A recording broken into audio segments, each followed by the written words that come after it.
Presentamos La armadura de Dios. Un libro que enseña a orar cuando no tienes ganas de orar. Un libro que motiva a leer la Biblia cuando no tienes ganas de leerla. Un libro que te ayudará a vencer las tentaciones y recibir cada día el don del Espíritu Santo. La armadura de Dios. Conoce cómo vivir cada día en la presencia de Jesús.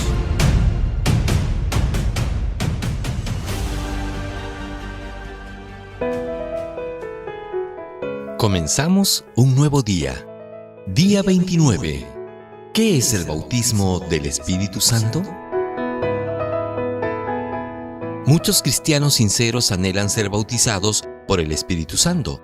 Sin embargo, aunque el tema sea de suma importancia, existe mucho malentendido con relación a este asunto, y un malentendido puede ser peligroso y fatal, porque pensando que estás yendo al Polo Norte, puedes acabar en el Polo Sur.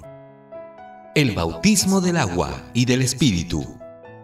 Para empezar, necesitas saber que, al ser bautizado en el agua, fuiste también bautizado en el Espíritu Santo. Pablo escribió: por un solo espíritu todos fuimos bautizados en un solo cuerpo, tanto los judíos como los no judíos, lo mismo los esclavos que los libres, y a todos se nos dio a beber de un mismo espíritu.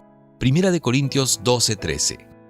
En este texto Pablo habla del bautismo del Espíritu Santo, pero al mismo tiempo se refiere al bautismo del agua mediante el cual pasas a formar parte del cuerpo que es la iglesia. Pablo afirma que en el momento del bautismo somos bautizados por un solo espíritu. Judíos, griegos y todos los que creemos y aceptamos a Jesucristo somos bautizados en el agua y al mismo tiempo somos bautizados en el Espíritu, el cual nos guiará a lo largo de la carrera cristiana. El bautismo del Espíritu no es privilegio de pocos.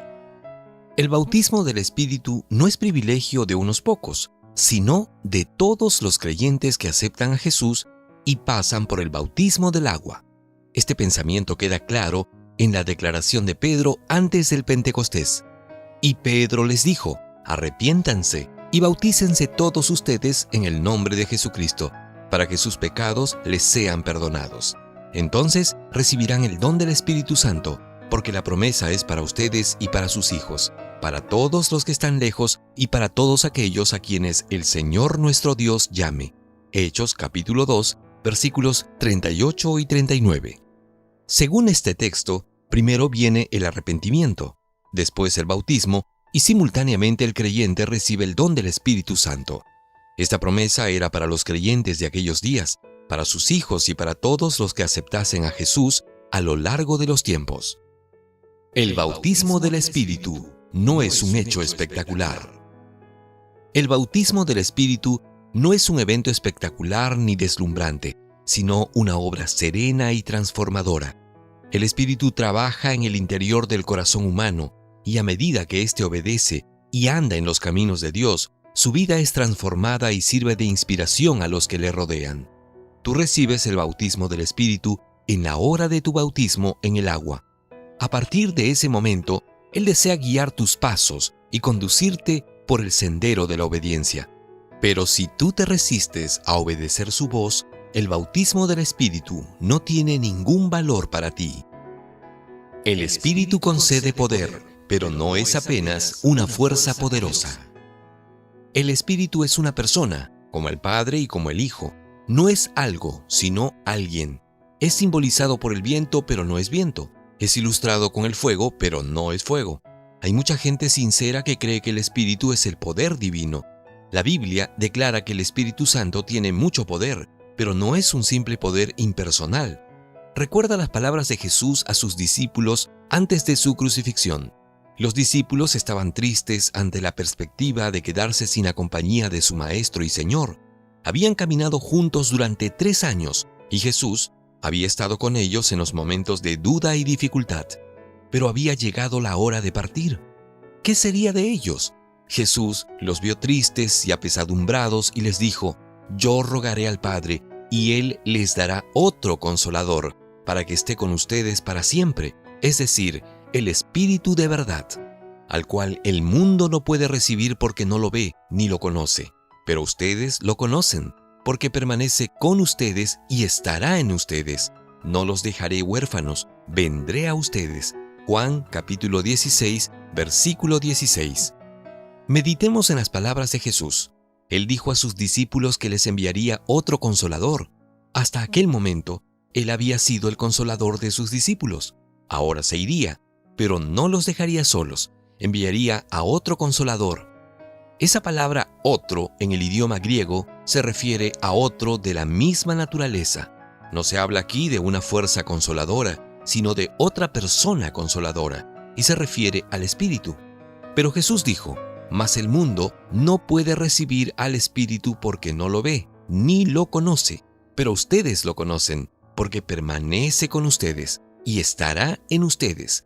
Juan 14, 17. ¿Quién no lo puede ver? El mundo. Y cuando Jesús menciona al mundo, se refiere a los incrédulos, a los de dura cerviz, a aquellos que viendo no ven y oyendo no entienden. Esos no lo pueden ver, pero a los que lo aceptan, el Espíritu mora en ellos y permanece en ellos. En este punto mucha gente se pregunta: ¿cómo es posible que el Espíritu viva en los discípulos? Si fuese una persona sería imposible. No. Aquí se habla de un poder y no de una persona. Sin embargo, ¿no dice Pablo: ya no vivo yo, sino que Cristo mora en mí? Cristo sí es una persona. ¿Y cómo vivía en Pablo? ¿Y no dijo Jesús: permaneced en mí y yo permaneceré en vosotros? ¿Cómo podemos permanecer en Cristo? ¿Él ya no está con nosotros? Por eso era necesario que viniera el otro consolador, que no es una fuerza sino una persona espiritual. Y la Biblia dice que el Espíritu enseña, convence, glorifica, sufre, es contristado, guía, en fin. Estos son atributos que solo pueden aplicarse a una persona.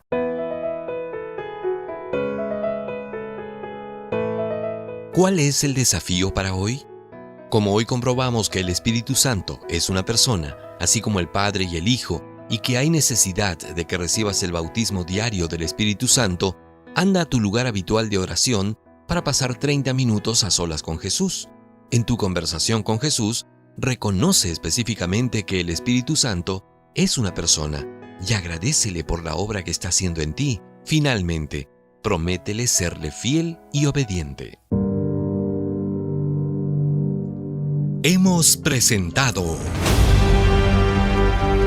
La armadura de Dios, el último libro del pastor Alejandro Bullón. Conoce cómo vivir cada día en la presencia de Jesús. Hasta la próxima.